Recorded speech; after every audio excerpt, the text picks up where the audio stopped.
Right, பேசலாம். திரு ஜென்ராம், நீங்கள் எப்படி பார்க்குறீங்க? களம் இப்போ எப்படி இருக்குன்னு ஒரு ஸ்டாட்டிக்காக இருக்குது, ஆனால் இது எதை நோக்கி போகலாம், என்ன வாய்ப்புகள் இருக்குன்னு? அது விதிகளின்படி 4 முனை போட்டியாக கண்ணுக்கு தெரியுது, கோட்பாடுகளின்படி 3 முனை போட்டியாக தெரியுது,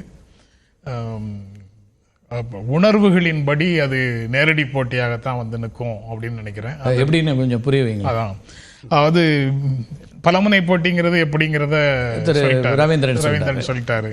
இது கோட்பாடுகளின்படி சமூக நீதி கோட்பாடுகளை ஆதரிக்கக்கூடிய அணி 1, அதுக்கப்புறம் இந்துத்துவ கோட்பாடோடு சார்ந்து நிற்கக்கூடியவர்கள் 2வது, தமிழ் தேசியம் அப்படின்னு பேசுற சீமான் 3வது. ஆக கோட்பாடுகளின்படி 3 முனை போட்டிகள் தான். விஜய் வந்து எந்த இடத்துக்குள்ளேயும் ஃபிட் ஆக மாட்டார் அந்த ஏரியாவுக்குள்ள. அவர் நகல் திமுகவா தான் நிற்பார். அதனால அவரை வந்து இந்த கோட்பாடுகளின் அடிப்படையில் எங்கேயும் ஃபிட் பண்ண முடியும். அப்படின்னா நீங்க சமூக நீதி அரசியல்ல தானே அவரை கொண்டு வரணும். இப்ப இல்ல, அது நகல் திமுகவா இருக்கிறதுனால அவரால் எங்கேயும் ஃபிட் ஆக முடியாது அங்க. ஏன்னா ஆனா திமுக மேல பர்சனலா ஏதோ பிரச்சனை வச்சிருக்காருல்ல, அதனால அவர் எங்கேயுமே ஃபிட் பண்ண முடியல. நேரடி போட்டிங்கிறது எங்கன்னா உணர்வுகளின் அடிப்படையில் நேரடி போட்டி. தமிழ்நாட்டில் பாரதிய ஜனதா கட்சிக்கு இடமே கொடுக்க கூடாது அப்படின்னு நினைக்கக்கூடிய உணர்வு உள்ளவர்கள் ஒரு பக்கமும், திமுகவை எல்லா விதங்கள்லையும் முயற்சி பண்ணி திமுகவை ஆட்சியை விட்டு அகற்ற வேண்டும் அப்படிங்கிற உணர்வு உள்ளவர்கள் இன்னொரு பக்கமுமாக அது அந்த நேரடி போட்டி வந்து நிற்கும். அதுதான் கடைசியில காலத்துல நிற்கும். 2016 மக்கள் நல கூட்டணின்னு வந்தாலும் அதுல புதிதாக 2 கட்சிகள் வந்தாலும் முடிவுகளை தீர்மானிக்கிறதுல மற்றவங்க ரோலும் வந்துருது இல்ல, நீங்க அப்படி புறக்கணிக்க முடியாதுல்ல.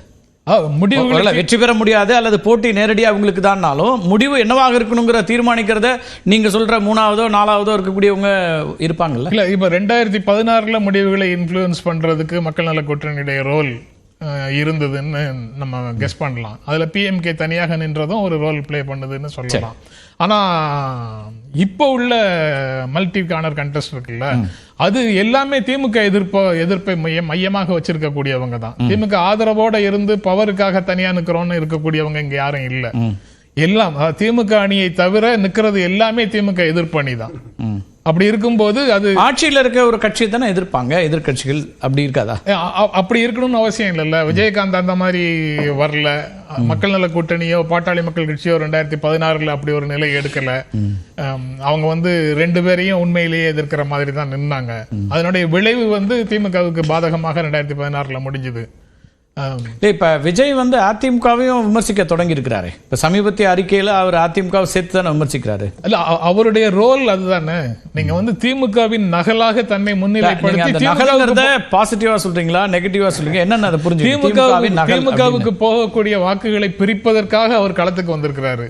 அதனால அவர் வந்து அதிமுகவை பாரதிய ஜனதா கட்சியை இன்னும் ஒரு வருடத்திற்கு கூடுதலாக எதிர்ப்பார்.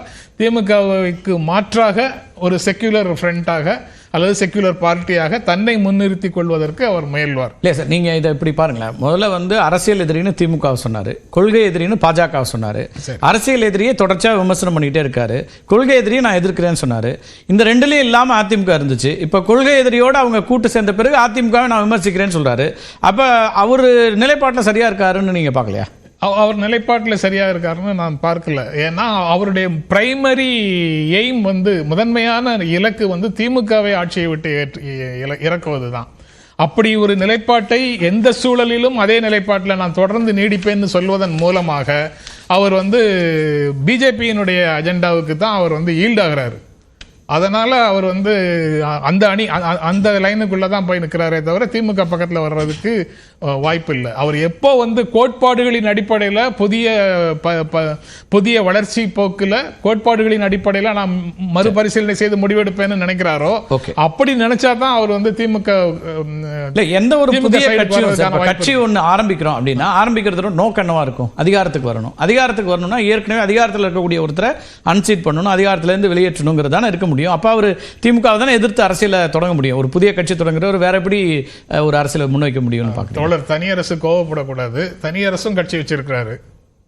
அவர் வந்து அன்சீட் பண்ற நோக்கத்துக்காகத்தான் கட்சி வச்சிருக்கேன்னு சொல்லிட்டு அவர் ஒரு நிலைப்பாட்டை எடுத்தாருன்னா அதுல என்ன பொருள் இருக்கு?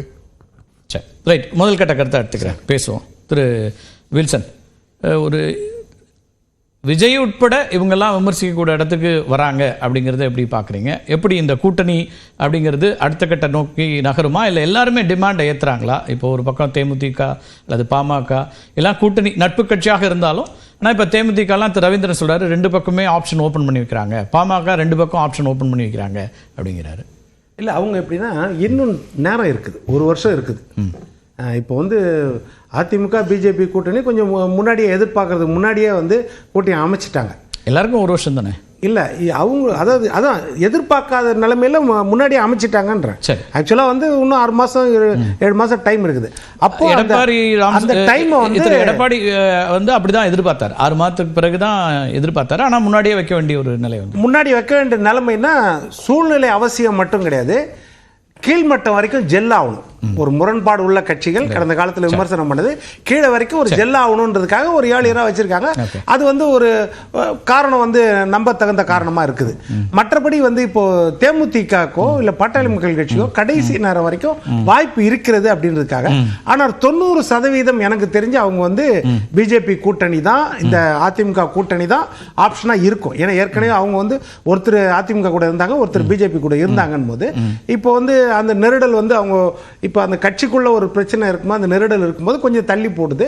அதனால வரக்கூடிய வாய்ப்பு இருக்கிறது. இப்போ இந்த ஒருங்கிணைப்புக்காகத்தான் ஓராண்டுக்கு முன்னாடியே கூட்டணி அப்படின்னு உறுதி செய்யப்படுதுன்னா, இப்போ கட்சிக்குள்ள இருந்து எதிர்குறல்கள்லாம் வருது. ஒருத்தர் இப்போ சிறுபான்மை பிரிவுல இருந்து விலகிறாரு, அல்லது கட்சி கூட்டத்திலேயே வந்து இதுக்காக நான் வருத்தம் தெரிவிக்கிறேன், வருத்தப்படுறேன்னு ஒரு முன்னாள் சட்டமன்ற உறுப்பினர் பேசுறாரு. இப்போ இதெல்லாம் வந்து ஜெல்லாகிறது இன்னும் வந்து இந்த விரிசலை தானே காமிக்கிற மாதிரி. இல்லை, இதெல்லாம் வந்து எல்லா கட்சிகளுக்கும் எல்லா கூட்டணியும் எல்லா நேரத்திலும் இருக்கும்.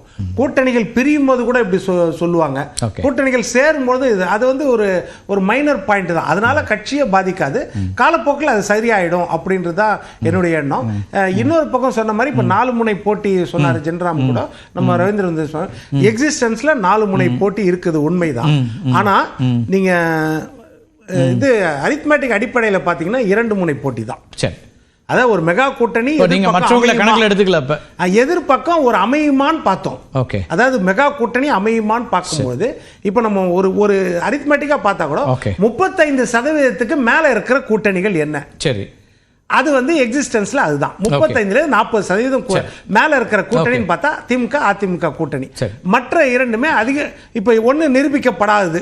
நம்ம ரவீந்திரன் துரைசாமி அடிக்கடி சொல்லுவார். அவர் இப்ப என்ன சொன்னார்னா, இன்னைக்கு வந்து 30% கூட்டணியா இப்ப வரைக்கும் இருக்குது, இன்னும் கூடுதலா சேர்க்க வேண்டி இருக்குங்கிற ஒரு தொடக்க உரையில அவர் குறிப்பிட்டார். யார் கூட்டணி?